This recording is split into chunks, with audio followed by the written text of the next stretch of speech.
আজকে আমাদের আলোচনার বিষয়বস্তু হলো সুনির্দিষ্ট প্রতিকার আইন কাকে বলে।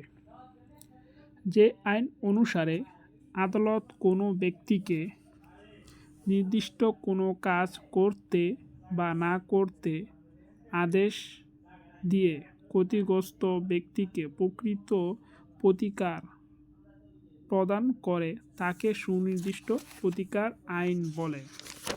সুনির্দিষ্ট প্রতিকার আইনে কিছু গুরুত্বপূর্ণ উদ্দেশ্য রয়েছে। ১ নম্বর উদ্দেশ্য হলো প্রতিকার, অর্থাৎ ক্ষতিগ্রস্ত ব্যক্তিকে প্রকৃত প্রতিকার প্রদান করতে হবে। ২ নম্বর উদ্দেশ্য হলো চুক্তি অনুযায়ী চুক্তির কার্যগুলো সম্পাদন করতে হবে। ৩ নম্বর উদ্দেশ্য হলো অধিকার আদায় করে নিতে হবে। ৪ নম্বর উদ্দেশ্য হলো নিষেধাজ্ঞা, কোনো ব্যক্তিকে নিষেধাজ্ঞা করতে পারে।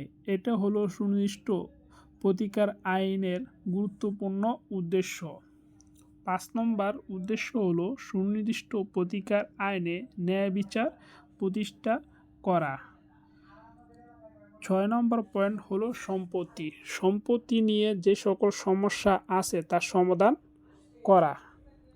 ৭ নম্বর পয়েন্ট হলো ঝগড়ার দ্রুত সমাধান করা।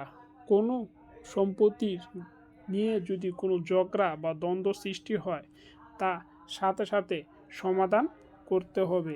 এটি হলো আরেকটি গুরুত্বপূর্ণ উদ্দেশ্য।